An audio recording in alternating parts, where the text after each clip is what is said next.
This is a solidarity book. This is what we'll be making, is by putting a solidarity symbol into a book that taught us something about solidarity. This one is about Thurgood Marshall. Once the book has been completely marked, then the next thing that we'll be doing is cutting those marks and then folding. And that's what gets the fist into our book and makes a solidarity book. To begin with the process of making a solidarity book, you're going to need your solidarity book template. You're going to need a nice sharp pencil. I like to use these mechanical pencils. This one has an eraser, but I like to have an extra eraser just in case. And then a nice sharp pair of scissors. That's all you need.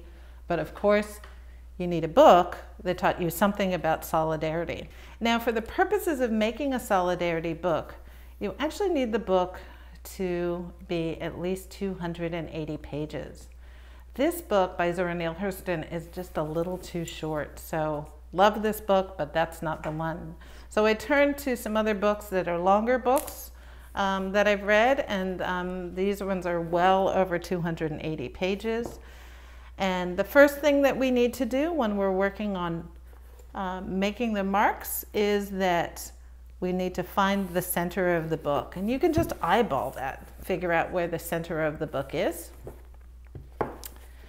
And we are going to align the center of the Solidarity book template with the center of your book. That's what these arrows right here are for.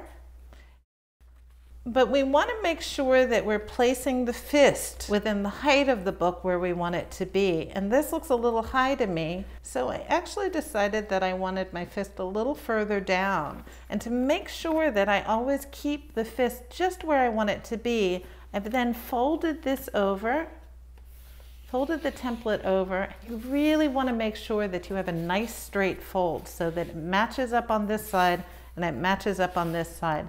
And that will become the hinge that you use to make sure that your fist doesn't slide up and down and up and down. Make sure that it's lined up with these arrows and with this line, that it's a continuous line. And now I'm ready to start marking my pages. I'm going to mark from where the line begins.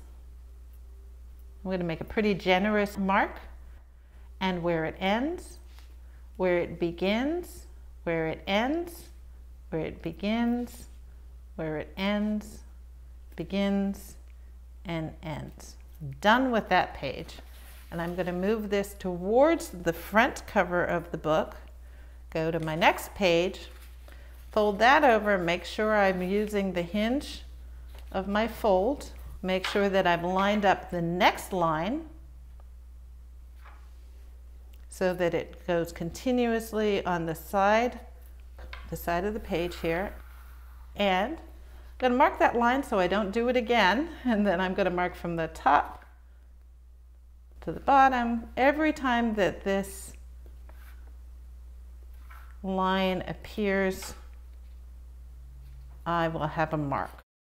I've done only 2 pages, but you'll see that these pages have these marks. And those are going to be the guiding marks, and when we get to it in part 2, that we do the cutting and folding. Now I'm ready for my next page, again making sure that I use that hinge. My next page is lined up with this next line. I've already done this line, so that's marked. And now I mark this line, so I don't do it again. And I mark from the top, where that black line appears, when it ends, when it appears and ends, appears and ends. And when you get the hang of this, you'll start doing it pretty quickly. Well, I should say quicker. The thing about this whole process is that it does take time, and that's part of the metaphor of it. Solidarity work takes time. This might take you a couple of hours, it might take you a few hours. But that is the work or the metaphor of solidarity.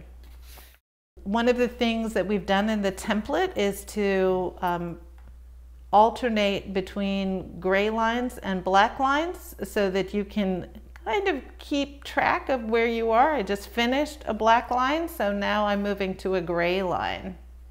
And I'm going to mark the gray line and then mark where the gray line starts and stops. And move to the next page. I've done about a quarter of the fist. Here's the entire fist, and I have about a quarter of it done. And you can see from just looking at the edge of the book, it looks quite narrow. When we get to the cutting and folding portion, that's what gives the fist a little bit more width and girth. Ordinarily, I would continue working towards the front of the book, but just to show you what happens next, I'm going to start picking up from the middle of the book. I'm going to find that middle page. Here's that middle page. That's where I started, and I moved this way and moved towards the front of the book. But now I'm going to go on the other side of that arrow and move towards the back of the book. And here it's really important to mark your lines. I mean, it's always important, but it's really important to mark your lines because you actually can't see the marks that you've done before. So I've made a mark and I'm marking on that gray line its beginning and its ending. We're just making sure that we're using our wedge, this fold as a wedge for the top of our page. We're making sure that if the last line was a gray line, then this next line that I'm working on is a black line. I'm marking that black line to let me know that this is the one that I'm working on, and marking where that black line begins and ends before I move to the next page.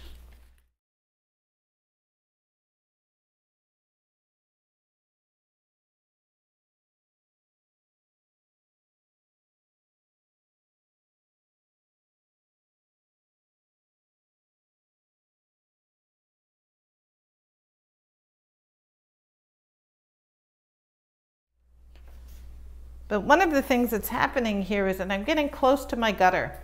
I'm getting close to the template going into the center, the binding of the book. And so what I'm going to do here is I need to make another fold.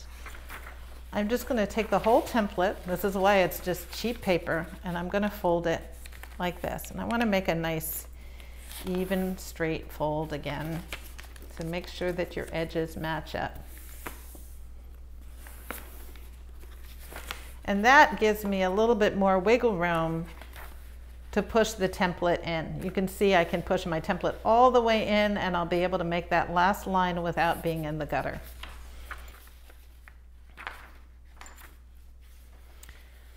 Now I'm on to my next line. The last one I did was a black one. This next one is going to be a gray one.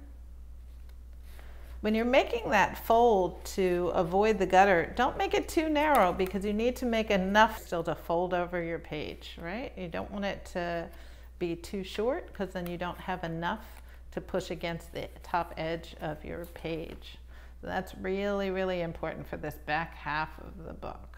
We're just going to keep doing this all the way until we get to this last little part of the fist, the last pinky part of the fist. And then you'll be done marking, and then we'll be ready to cut and fold.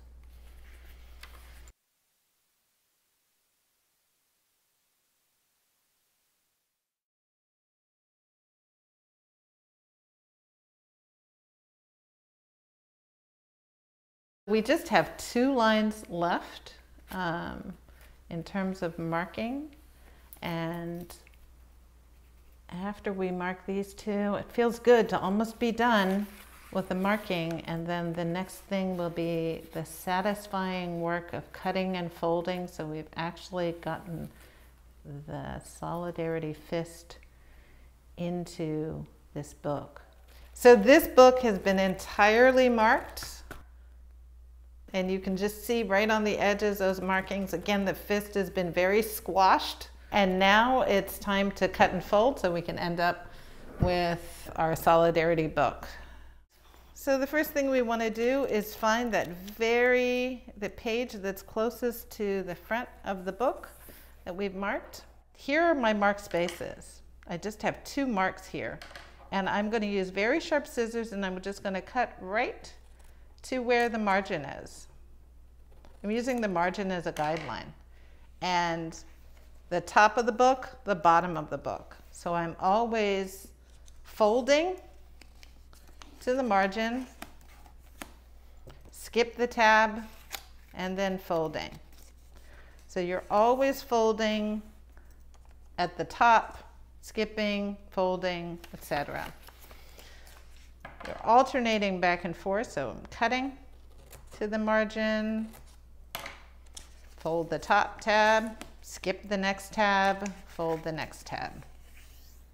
If you have more than 3 tabs, you're always folding the top tab and then alternating fold, non-fold, fold, non-fold. Always the top tab is folded.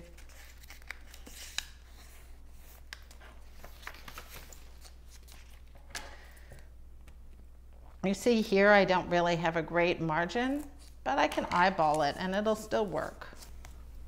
Note that you haven't cut any of the words out. This book is still preserved. We haven't ruined the book, we've just altered it.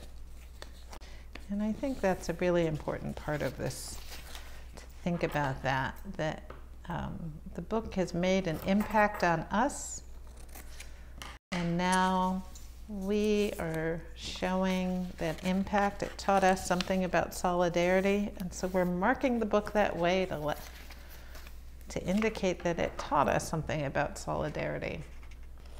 So for this first part of the fist, you're just going, there are not that many tabs, right? So it's just marking a couple of spaces, cutting a couple of spaces. You want to cut and fold, cut and fold. It's really important, I find, to cut and fold as opposed to going through and cutting everything and then folding everything. It's a lot easier to cut and fold at the same time.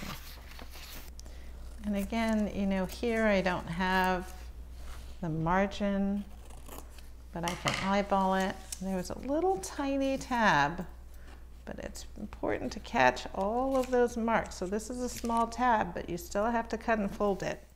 You might want to put something heavy just to hold the pages for you.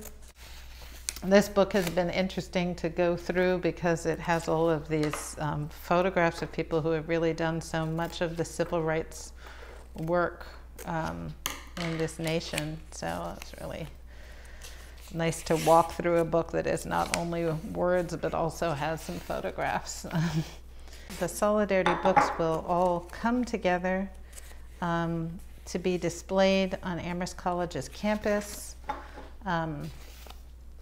for the commemoration of these multiple events, both Amherst's bicentennial, in recognition, simultaneously recognizing the indigenous land that the college is on, the 5th anniversary of the Amherst Uprising, and the 50th anniversary of the Black Studies Department. So all of those things coming together. And Amherst, of course, acknowledging your participation in the Solidarity Book Project by contributing funds to Black and Indigenous communities who otherwise might not have access to books like these Solidarity books that we are making and using as part of Amherst's mission. So here we have the last tab. So you can see we're finished with the book. The folding has given the fist some width. And now you might think, well, what about these additional pages? It feels like the Solidarity fist is a little bound by touching these pages. Some of you might think that's fine. I certainly think it's fine. But you might decide that you actually want to fold some of these prior pages.